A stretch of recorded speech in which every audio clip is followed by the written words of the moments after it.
इतिहास के महान परिवर्तनों में ऐसे ही अगणित चमत्कारी पृष्ठ भरे पड़े हैं, जिनसे प्रतीत होता है कि अग्रगामी लोगों के पुरुषार्थ की तुलना में अवरोधों की शक्ति असंख्य गुनी अधिक थी। फिर भी इस या उस प्रकार अनुकूलता बनती चली गई। परिस्थितियों ने साथ दिया और स्वल्प प्रयासों से उतने बड़े काम संपन्न हो गए, जिन्हें कुछ समय पूर्व सोच सकना तक कठिन था। सफलता से पूर्व कोई यह नहीं कह सकता था कि जो सोचा जा रहा है, उसके इतनी जल्दी इतनी सरलतापूर्वक सफल होने की कोई आशा की जा सकती है। गीता का कृष्ण अर्जुन संवाद द्वापर में मुखर हुआ था, पर परिस्थितियों को देखते हुए वह आज के लिए भी उतना ही प्रयुक्त होता है, जितना उन दिनों कारगर सिद्ध हुआ था। भगवान सामंती अनाचार से अस्त व्यस्त भारतीय समाज को न केवल केंद्रीय सत्ता के अंतर्गत लाना चाहते थे, वरन सिकुड़ सिकुड़ कर छोटे होते जाने वाले भारत को महाभारत विशाल भारत बनाना चाहते थे। इस प्रयोजन के लिए उन्होंने धर्मक्षेत्र कुरुक्षेत्र में न केवल युद्ध रचाया था, वरन विचार विनिमय द्वारा रचनात्मक निर्धारण के लिए विशालकाय राजसूय यज्ञ का प्रबंध भी किया था। इस प्रयोजन के लिए भगवान को समर्थ सहयोगी की जरूरत थी। इसके लिए उन्हें समर्थ और मित्र का दोहरा कार्य कर सकने वाला अर्जुन ही दिखा। उससे उन्होंने इस महान उत्तरदायित्व को वहन करने के लिए कटिबद्ध होने का अनुरोध किया। अर्जुन न तो परामर्श के साथ समाहित दूरगामी श्रेय सत्परिणाम को समझ पा रहा था और न उसके साथ जुड़ी हुई सघन आत्मीयताजन्य उपलब्धियों की परिकल्पना कर पा रहा था। संकीर्ण सीमा बंधन हो उसके दृष्टिकोण पर छाए हुए थे, इसलिए निजी एवं तात्कालिक लाभ हानि का लेखा जोखा सामने रखकर उस महान जिम्मेदारी से इनकार कर रहा था, जिसमें तात्कालिक लाभ कम अथवा संदिग्ध प्रतीत हो रहा हो। जिंदगी के दिन गुजारने के लिए उसे किसी प्रकार पेट भर लेने की व्यवस्था बनाने के अतिरिक्त और कोई बात महत्वपूर्ण लग ही नहीं रही थी।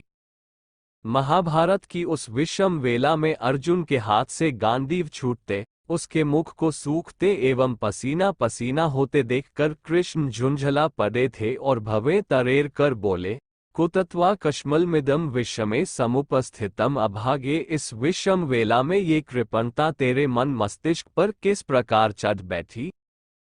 महाकाल की इस प्रताड़ना से अर्जुन की स्वार्थपरता ने भी यह भी स्वीकार किया कि इस प्रयास को अपनाने में हर दृष्टि से लाभ ही लाभ है। अस्तु वह भगवान का प्रिय यशस्वी तथा वैभवशाली विजेता का बहुमुखी श्रेय पाने के लिए तत्काल तैयार हो गया। इस सामयिक बुद्धिमानी ने सचमुच उसे निहाल कर दिया। ने रूस की राज्य क्रांति जब मुट्ठी भर श्रमिकों ने संपन्न कर ली और लेनिन को उसका नेतृत्व सौंपा गया, तो वे स्वयं चकित रह गए कि इतना कठिन, इतना समय साध्य कार्य इतनी जल्दी इतने स्वल्प प्रयासों से आखिर हो कैसे गया। अब्राहम लिंकन दक्षिणी अमेरिका में प्रचलित गुलाम प्रथा के पक्षधरों की कट्टरता और कठोरता को देखते हुए शंकाशील ही बने रहे कि इतना कठिन कार्य न जाने कितनी देर में कितनी कठिनाई से पूरा हो सकेगा। किंतु प्रवाह कुछ इस प्रकार उल्टा कि दास प्रथा का अंत हो ही गया और इसके लिए उतना बल प्रयोग नहीं करना पड़ा जितना कि अनुमान लगाया जाता था। भारत से अंग्रेजों का चला जाना भी कुछ ऐसा ही चमत्कार है, जिसके संबंध में न केवल सत्याग्रही वरन क्रांतिकारियों को भी यह पूर्वानुमान नहीं था कि इतनी जल्दी भारत स्वतंत्र हो जाएगा और अंग्रेज भारत से चले जाएंगे। अंग्रेजी की शक्ति और कूटनीति स्वतंत्रता सैनिकों की स्वल्प संख्या और शक्ति दोनों के बीच कोई ऐसी संगति नहीं बैठती थी कि इतना कठिन कार्य इस प्रकार अप्रत्याशित रूप से संपन्न हो जाएगा। न तो अंग्रेज इतने दुर्बल थे और न सत्याग्रही इतने समर्थ, जिसके कारण वैसे प्रतिफल की आशा की जा सकती जैसा कि संपन्न हुआ। यो कहने को तो श्रेय टक्कर लेने वालों और योजना बनाने वालों को भी दिया जाता है, दिया भी जाना चाहिए, किंतु तात्विक पर्यवेक्षण करने और संगति बिठाने पर इस नतीजे पर पहुंचना पड़ता है कि अविज्ञात शक्तियां अपना अदृश्य ताना बाना पर्दे के पीछे बुन रही थी और उस अनुकूलता ने स्वतंत्रता प्राप्ति की उत्साह भरी उपलब्धि का साधन जुटा दिया। कुछ समय पूर्व भारत की अधिकांश जनता पर सामंतों और राजाओं का एक छत्र शासन था। समूची भूमि के स्वामी वे ही थे। शस्त्र और सैन्य शक्ति के कारण उन्हीं की तूती बोलती थी। उनकी मर्जी ही कानून कहलाती थी और वे जिस प्रकार सनकते थे वही कर गुजरते थे। समूचा वैभव उन्हीं की मुट्ठी में केंद्रीभूत था। जनता को असहाय भेड़ बकरियों की तरह रहना पड़ता था और गाज़ा मूली की तरह उनका उपयोग होता था। शताब्दियों और सहस्त्राब्दियों से चली आ रही यह निरंकुश सामंतशाही इतनी गहरी जड़ें जमा चुकी थी कि राजा को ईश्वर का प्रतिनिधि मानकर उसकी प्रत्येक मर्जी को पूरा करना प्रजा ने एक प्रकार से अपना धर्म ही मान लिया था। किसी को आशा नहीं थी कि इस मनस्थिति और परिस्थिति से दीन दुर्बल बनी हुई जनता इस आतंक से उतनी जल्दी मुक्ति पा सकेगी जैसी कि उसने पाए। देश भर में फैले हुए 600 राजा महाराजा और लाखों सामंत जमींदार इस तरह एक हवा के झोंके के साथ उड़ गए मानो वे कोई वजनदार वस्तु न होकर मात्र सूखे तिनके पत्तों जैसे हल्के फुल्के थे। इस घटनाक्रम को इतिहासकार समय के मदारी द्वारा दिखाई गई कौतूहल भरी बाजीगरी ही कह सकते हैं। इस परिवर्तन में अग्रणी लोगों की भूमिका को ही श्रेय दिया जाता है। इसमें किसी को कोई आपत्ति भी नहीं है, किंतु पर्वत जैसे भारी अवरोध और उसे उखाड़ने के लिए कितना हल्का सा प्रतिरोध, इन दोनों का तारतम्य बिठाने में कुछ और भी रहस्य सामने आते हैं। ये समझने में किसी को कोई कठिनाई नहीं होनी चाहिए कि अदृश्य जगत में क्रिया की प्रतिक्रिया हो रही थी और उसने न केवल श्रेयाधिकारियों को उभारा वरन उन्हें सफल बनाने वाली अनुकूलता उत्पन्न करने में भी कोई कमी न रहने दी। संसार में समय समय पर आदर्शों के पक्षधर महान परिवर्तन होते रहे हैं। दास प्रथा, सामंतशाही, नारी का पद दलन, समर्थों द्वारा दुर्बलों का शोषण जैसे अनाचारों ने परंपरा एवं कानून बनकर चिरकाल तक अपने कुचक्र में जन समुदाय को जकड़े रखा है। जिसकी लाठी उसकी भैंस का मत्स्य न्याय, जंगली कानून अपने क्षेत्रों में अपने ढंग से प्रकट होता और विजय पताका फहराता है। इतने पर भी दानव को चिरस्थायी बनने का अवसर न मिल सका। कई ऐसे कारण उत्पन्न हुए जिनसे समर्थता का तख्त उल्टे और वह औंधे मुंह जा गिरा। आज अनेकों ऐसे अनाचार मात्र उपाख्यान बनकर रह गए हैं जो किसी समय अपने चंगुल में अधिकांश जन समुदाय को जकड़े हुए थे। आज न दास प्रथा है, न सती प्रथा, न राजा है, न सामंत कुप्रथाएं और दुष्ट परंपराएं अपनी अंतिम सांसें गिन रही है। जगह जगह मार्टिन लूथर और दयानंद पैदा हो रहे हैं। विभिन्न शासन पद्धतियों को पद्दलित करता हुआ समाजवाद हावी होता चला आ रहा है। बिखराव को, विभेद को निरस्त करके एकता, समता के आधार खड़े करने वाले अदृश्य प्रवाह दिन दिन प्रचंड होते चले जा रहे हैं। आश्चर्य इस बात का है कि अवांछनीयता की सामर्थ्य अत्यधिक विशालकाय होते हुए भी उसके पैर लड़खड़ा रहे हैं, जबकि सुधारवादी, आदर्शवादी पक्ष का मूल्यांकन खिलवाड़ जैसा नगण्य, उपहासास्पद एवं नितांत दुर्बल ही ठहरता है। पर जिन्हें दिव्य दृष्टि की एक किरण भी प्राप्त है, वे अनुभव करेंगे कि इन दिनों युग प्रवाह का साथ देना और उसके अग्रदूतों में सम्मिलित होना ही वास्तविक बुद्धिमत्ता का परिचायक है। जो ऐसा साहस जुटा सकेंगे वे असीम संतोष और अजस्र सम्मान के भागी बनेंगे, यह निश्चित है। फिर भी साधारणतया मनुष्य का सहज रुझान तात्कालिक लाभ की ओर ही होता है। इस अदूरदर्शिता के लिए जितना कहा जाए कम है। चाशनी के कड़ाव को एक बारगी चट कर जाने के लिए आतुर मक्खी बेतरह उसमें कूदती है और अपने पर पैर उस जंजाल में लपेटकर बेमौत मरती है, जबकि समझदार मक्खी किनारे पर बैठकर धीरे धीरे स्वाद लेती, पेट भरती और उन्मुक्त आकाश में बेखटके विचरती है। अधीर आतुरता ही मनुष्य को तत्काल बहुत कुछ पाने के लिए उत्तेजित करती है और उतने समय तक ठहरने नहीं देती जिसमें कि नीतिपूर्वक उपयोगी आवश्यकताओं की पूर्ति सरलतापूर्वक संभव हो सके। मछली वंशी में लिपटी आटे की गोली भर को देखती है। उसे उतना अवकाश या धीरज नहीं होता कि यह ढूंढ समझ सके कि इसके पीछे कहीं कोई खतरा तो नहीं है। घर बैठे हाथ लगा प्रलोभन उसे इतना सुहाता है कि गोली को निगलते ही बनता है। परिणाम सामने आने में देर नहीं लगती। कोटा आंतों में उलझता है और प्राण लेने के उपरांत ही निकलता है। जाल में फंसने वाले पक्षियों की भी ऐसी ही दुर्गति होती है। वे दूर उड़कर जाने और परिश्रम पूर्वक एक एक दाना ढूंढने की तुलना में जाल पर बिखरे दानों को एक सौभाग्य जैसा मानते हैं और उससे लाभ उठाने में चूकने की बात नहीं सोचते। उन्हें ये सोचने की फुर्सत नहीं होती कि लाभ उठाते समय उसके पीछे कोई दूरगामी संकट तो नहीं छुपा है। उसे भी देखने की आवश्यकता है। हर लोभी अधीर आतुर होता है और तात्कालिक लाभ के कुछ एक दाने चुग लेने के बाद उस पक्षी की तरह बेमौत मरता है जिसे सामने बिखरे आकर्षण के उपरांत अन्य कोई बात सूझती ही नहीं। पूरी रोटी स्वयं ही खा जाने की फिराक में दो बिल्लियों में से प्रत्येक घाटे में रही मिल बांटकर खाती और संतोष सहयोग का आश्रय लेकर प्रसन्न रहती तो कितना अच्छा होता। पर उसके लिए लालच से ऊपर उठकर कुछ स्वार्थ, कुछ परमार्थ की न्यायोचित नीति अपनाना संभव न हो सका। लड़ी मरी, घायल हुई और अंततः बंदर बांट करने की मूर्खता अपनाकर खाली हाथ घर लौटी और देर से समझ आने पर उदास मन होकर पछताई। हम में से कितने ही इसी प्रकार मात्र अपनी ही बात सोचते हैं। साथियों, सहयोगियों, समकालीनों को भी उपलब्धियों में हिस्सा देना है। इसके लिए रजामंद नहीं होते। हाव हड़प की आपाधापी आरंभ में ही चतुरता लगती है, पर इस विडंबना को अपनाने में क्या कुछ पल्ले पड़ता है। इसके संबंध में उन्हें मूर्ख बिल्लियों की तरह ही खाली हाथ रहना और बेतरह पछताना पड़ता है। मेड अपनी ऊन दूसरों को देती और आदरपूर्वक पाली जाती है। बाल काटने के उपरांत उसे प्रकृति के नए अनुदान मिलते हैं और क्षतिपूर्ति के अतिरिक्त यश, गौरव एवं स्नेह सहयोग भी मिलता है। यो इस प्रकार का अनुदान लोक परंपरा में मूर्खता ही कहा जाएगा। आज तो उन रीछों की ही प्रशंसा होती है जो अपने बाल किसी को छूने तक नहीं देते और जो मिले उस पर हमला करने के लिए आमादा रहते हैं।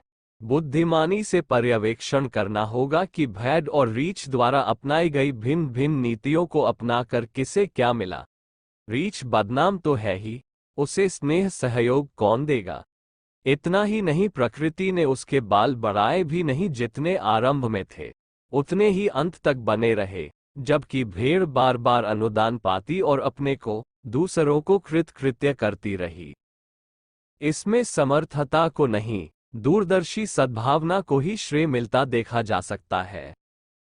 पेड़ अपने पत्ते गिराते, जमीन को खाद देते और बदले में जड़ों के लिए उपयुक्त खुराक उपलब्ध करते हैं। फल फूलों से दूसरों को लाभान्वित करते हैं। फिर भी पेड़ों को बार बार नए पल्लव और नए फल फूल देते रहने में प्रकृति कोताही नहीं बरतती। उदारमना घाटा उठाते लगते भर है। वस्तुतः वे जो देते हैं उसे ब्याज समेत वसूल कर लेते हैं। इतिहास के पृष्ठों पर स्वर्णाक्षरों में अंकित महामानवों में से प्रत्येक ने परमार्थ परायणता की दूरदर्शिता पूर्ण नीति अपनाई है। वे बीज की तरह गले और वृक्ष की तरह फले हैं। इस मार्ग पर चलने के लिए उन्हें प्राथमिक पराक्रम ये करना पड़ा कि संचित कुसंस्कारों की पशु प्रवृत्तियों से जूझे और उन्हें सुसंस्कारी बनने के लिए पूरी तरह दबाया, दबोचा और तब छोड़ा जब वे ची बोल गईं और संकीर्ण स्वार्थपरता से ऊंचे उठकर आदर्शवादी परमार्थ प्रवृत्ति को अंगीकार करने के लिए सहमत हो गई। समझा जाना चाहिए कि यह युग परिवर्तन की प्रभात बेला है। अनौचित्य का अंधकार मरण के मुख में जा रहा है और उज्ज्वल भविष्य के अरुणोदय की मधुर मुस्कान क्रमशः पुष्प की तरह खिलती चली जा रही है। इस सुनिश्चित तथ्य से साझेदारी ग्रहण कर लेने में इतनी बड़ी दूरदर्शिता है जिसकी सराहना का कभी अंत नहीं आ सकता। उषा काल की निजी सत्ता नगण्य होने पर भी वह इसीलिए विश्व वंदित होती है कि परिवर्तन काल में अग्रगामी ध्वजा पताका बनकर अपनी सामर्थ्य का कहीं अधिक सदाशयतापूर्ण परिचय देती है। इस बसंत में हर पेड़ पादप को पुष्पित फलित होने का अवसर मिल सकता है। शर्त अनुकूलता अपनाने भर की है।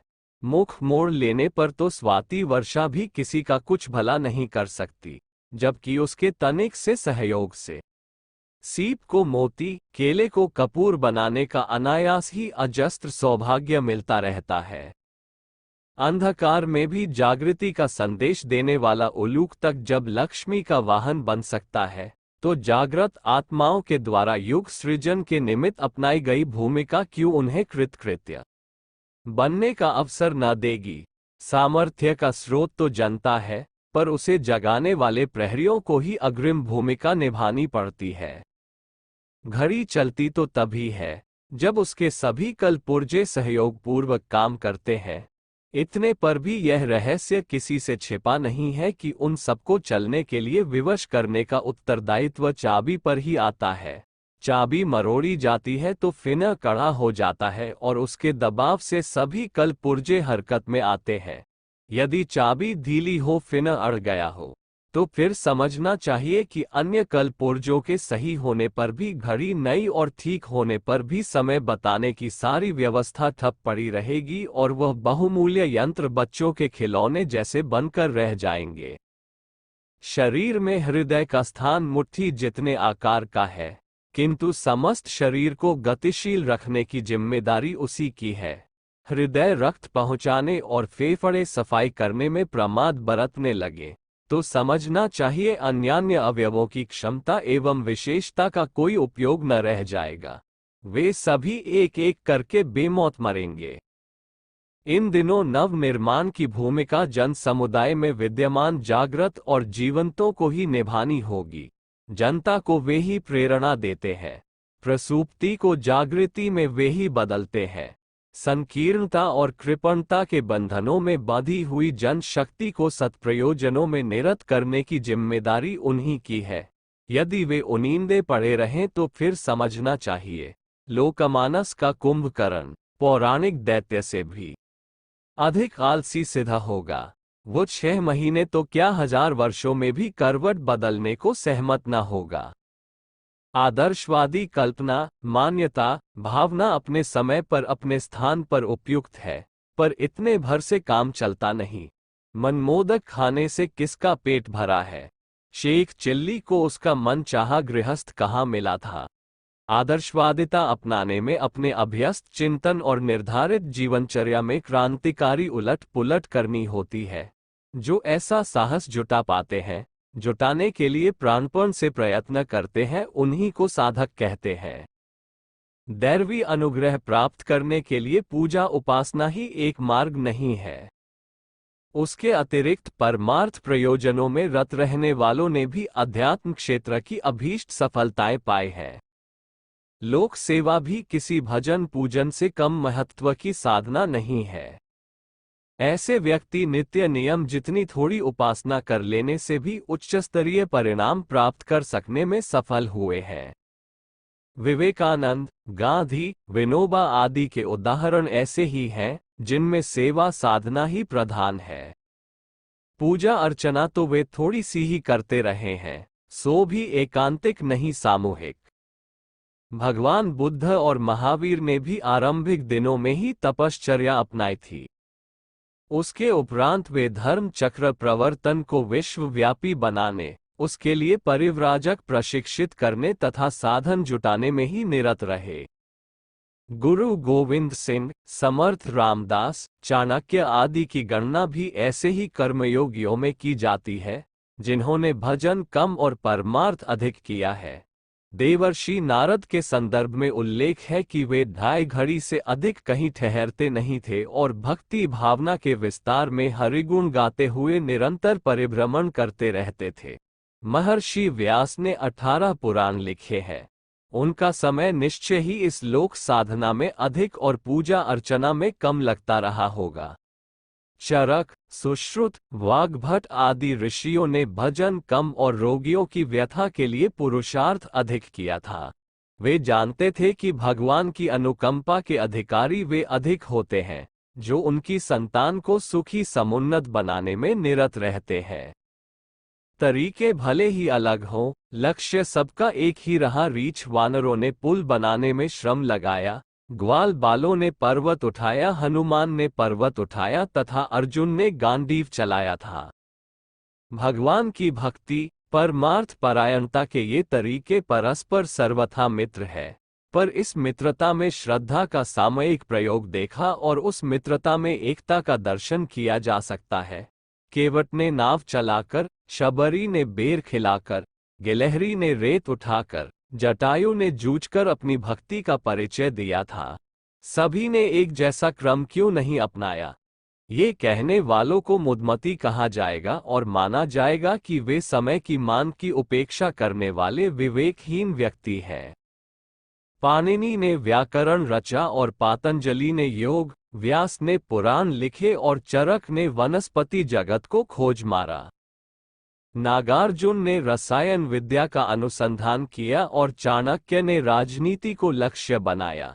विवेकानंद द्वारा एक भिन्न प्रकार का काम किया गया और गुरु गोविंद सिंह ने दूसरे प्रकार की कार्यविधि अपनाई। बुद्ध के चीवधारी और गांधी के सत्याग्रही वेश विन्यास भी भिन्न प्रकार का धारण किए रहे और कार्यविधि भी एक जैसी नहीं थी। फिर भी युग परिवर्तन की दृष्टि से उनके योगदानों को समान रूप से सराहा जाएगा।